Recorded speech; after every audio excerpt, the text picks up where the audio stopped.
बाबा रामदेव जी एक महान लोक देवता तथा समाज सुधारक थे, जिन्होंने मध्यकाल में व्यक्त सामाजिक बुराइयों को खत्म किया।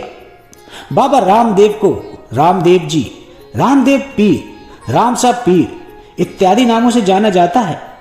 उन्होंने अपने क्षेत्र पोखरण में भैरव नामक क्रूर व्यक्ति का अंत करके वहां के क्षेत्रीय लोगों को आतंक से मुक्त कराया।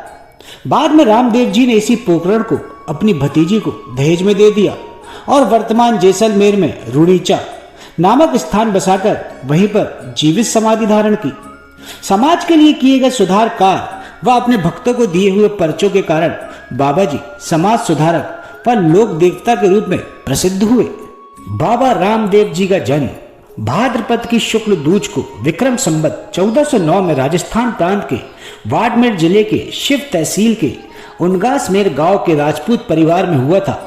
उनके पिता का नाम अजमाल जी तंवर तथा माता का नाम मेणादे था।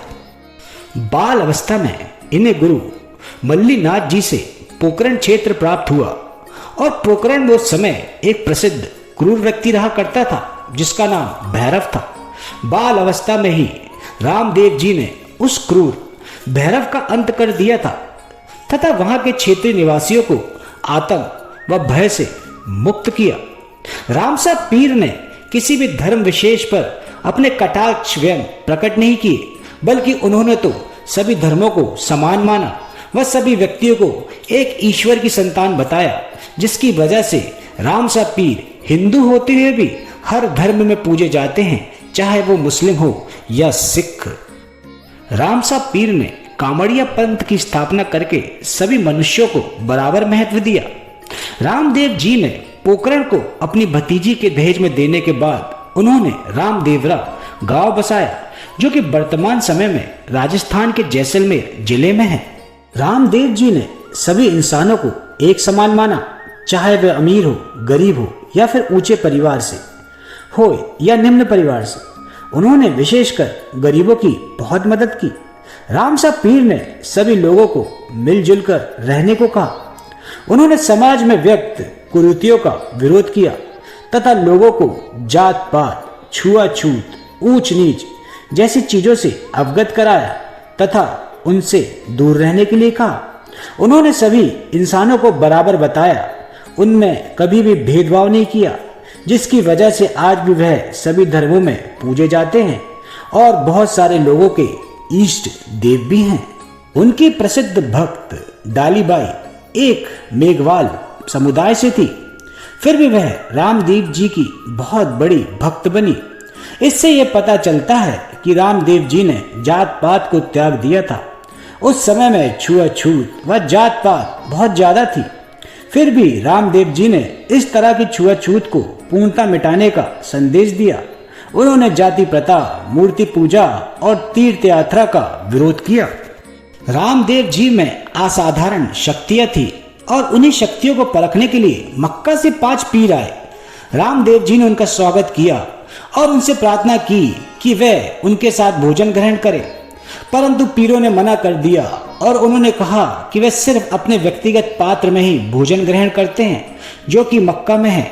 इसके बाद रामदेव जी मुस्कुराए और कहा कि देखो, आपके पात्र मक्का से आ रहे हैं। उन सभी पीरों के कटोरे हवा में उड़ते हुए उनके हाथों में आकर ठहर गए। रामदेव जी इस तरह की अद्भुत क्षमताएं व शक्तियों को देखकर पीरों ने उन्हें रामसा पीर के नाम से पुकारा। पीर उनके व्यक्तित्व व शक्तियों से बहुत ज्यादा प्रभावित हुए और उन्होंने उन्हीं के साथ रहने की ठान ली। बाबा रामदेव जी ने 33 साल की उम्र में रामदेवरा जैसलमेर राजस्थान में भाद्रपद एकादशी विक्रम संवत 1442 को जीवित समाधि ले ली और अपने नश्वर शरीर को त्याग दिया। रामसा पीर की मुख्य भगत मेघवाल परिवार की डालीबाई ने भी रामसा पीर के पास ही जीवित समाधि ले ली। रामसा पीर व डालीबाई दोनों की समाधि रामदेवरा में है, जो कि पोखरण से 10 किलोमीटर की दूरी पर है। रुड़ीचा के मेले में राजस्थान, हरियाणा, पंजाब, गुजरात, मध्य प्रदेश, मुंबई, दिल्ली इत्यादि क्षेत्रों से रामदेव जी के लाखों भक्त आते हैं। रामदेव जी का मेला प्रतिवर्ष रुड़ीचा में भाद्रपद की शुक्ल दूज को भरता है, क्योंकि इसी दिन रामदेव जी का जन्म हुआ था। भाद्रपद की इस दूज को रुड़ीचा में भक्तों की भीड़ लग जाती है। लाखों लोग रामसा पीर का आशीर्वाद प्राप्त करते हैं तथा अपने व अपने परिवार के लिए शुभ मनोकामनाएं करते हैं। उनका प्रत्येक भक्त हाथ में रामसा पीर की ध्वजा लिए उनके मंदिर में दर्शन करता है। रामसा पीर के मेले में कामड़िया पंथ के बहुत सारे लोग तेरह ताली नृत्य भी करते हैं। यहाँ पर सभी धर्मों के लोग आते हैं, चाहे वो हिंदू हो या मुसलमान। रामदेव जी की यहाँ सबसे बड़ी विशेषता यही है कि कभी भी धर्म को इतना महत्व नहीं दिया, बल्कि मनुष्य की समानता को महत्व दिया, जिसकी वजह से वे आज भी कई धर्मों में पूजे जाते हैं। रुड़ीचा के वर्तमान मंदिर की संरचना का निर्माण 1931 में बीकानेर के महाराजा गंगा सिंह ने करवाया था। जय रामसा पीर। दोस्तों, अगर आपको मेरी ये वीडियो पसंद आई है तो मेरे YouTube चैनल को सब्सक्राइब कर बेल आइकन को अवश्य दबाएं एवं कमेंट बॉक्स में जय रामसा पीर अवश्य लिखें।